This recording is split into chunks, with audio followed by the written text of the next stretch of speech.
Next up, Karla Schultz is a comedian and award-winning comedy writer from Fort Worth, Texas. You can find her twisted memoirs and stories at funtypemom.com or performing with her husband with their couples therapy comedy show. This is her third story. Please welcome Karla Schultz.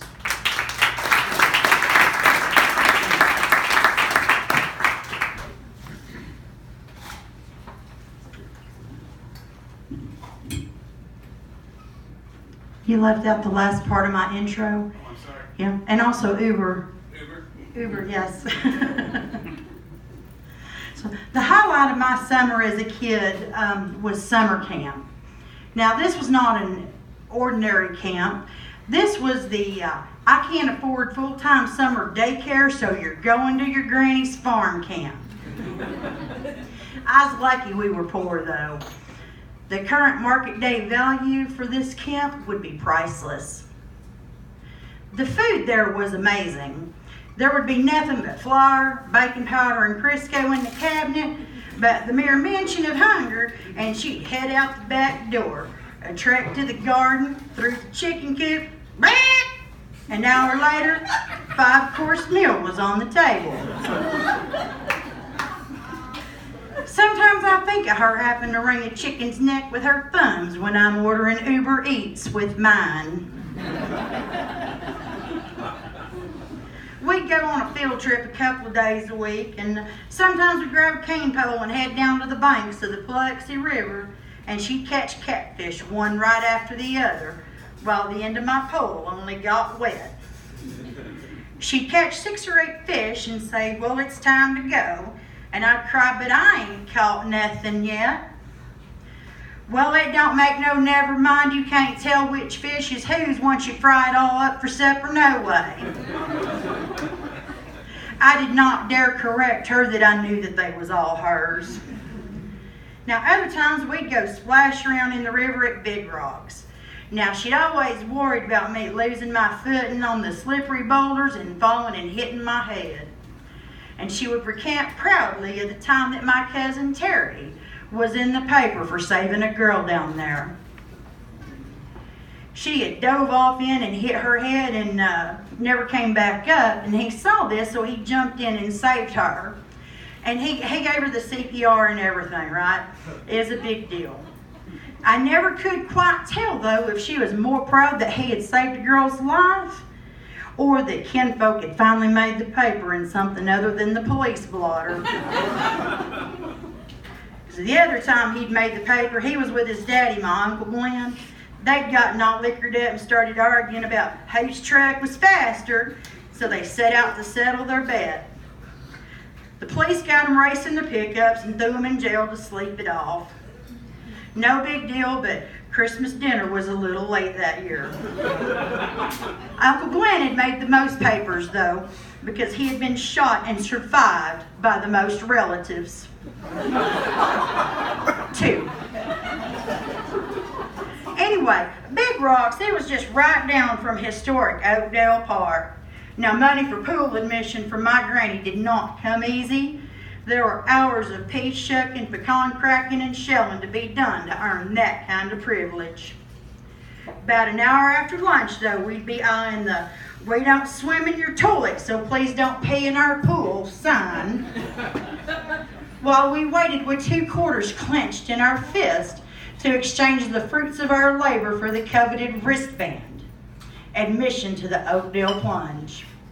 We grabbed a big truck inner tube and spent the next several hours playing bucking horse and trying to buck each other off into the water.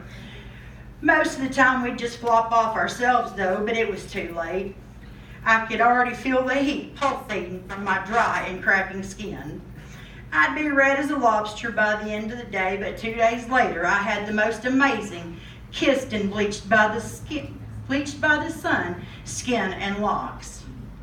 I was a 9-year-old Farrah Fawcett wannabe by the time I got back to the suburbs. Now, it was an extra special day if it happened to be a Bluegrass Festival weekend at the Oakdale Park. We'd lay on the inner tube float, and off in the distance we could hear that high and lonesome sound as the banjo bellered out Foggy Mountain Breakdown. For 2 weeks after I got home, I would see my Oakdale Plunge wristband tan line, and I could hear the banjos as I drifted off to sleep. But not like in the Deliverance way.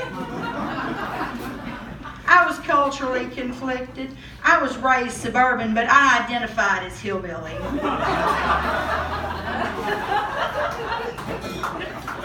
Years later, as a teenager, I'd get kicked out of Oakdale Park for making out with a boy on the sun deck that I'd just met. I hope she didn't see that. There wasn't much to do on rainy days, so we had a stockpile of books and magazines and a homemade quilt to curl up with while you listened to the sound of the rain on a tin roof. She'd take me to garage sales and buy up all the used 17 magazines for 10 cents each for me to read. And I'd sniff all the perfume samples and dream of being a big, beautiful model in New York City. I'd fill in all the requests for more information for the Barbizon modeling school ads. Now this was old school, okay? You had to fill out this form, put it in an envelope, pull it back out of the envelope so you could get the address to write on the envelope, put the form back in, go to the post office, buy a stamp, drop it in the mail, and the whole licking thing. I mean, the envelope and the stamp both. The whole system was quite archaic. You really had to be committed to wanting that more information. By then, it had stopped raining and I was scaling trees with my bare feet again, and dreams of New York City were gone in a flash. You had plenty of time to back out of that deal. Nowadays, you smoke a bowl, stare at your phone, and there's a big red clickbait ad winks at you, and you can't help but wonder, ooh, ooh, ooh, what does this button do? Next thing you know, there's people blowing up your phone trying to sell you crap. You was just really wondering, what the hell's this? I went back home to Glen Rose for my family reunion last month, and my aunts and uncles that had originally numbered 8 are now down to 5, but all present and accounted for. It was almost exactly as I remembered it. I was astonished at how untouched it was by time. My granny's old house was for sale and had been flipped. But the pecan tree still stands proud and tall in the yard, and the home's soul was left undisturbed. Oakdale Park had some fresh paint, and the old Tower of Doom diving platform and slide had been replaced by a basic, harmless, more insurance premium friendly slide.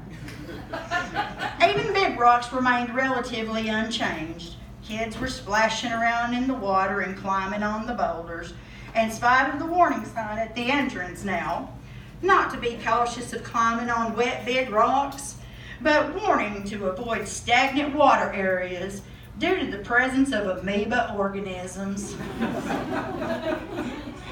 That sign on top of here, my granny's, "Don't you go fall and hurt yourself now," proved just too much for me, so we chose to forgo a dip in the river. Other than the few differences, the pictures that I collected in my phone are like having my memories displayed in 1080 resolution. Thank you.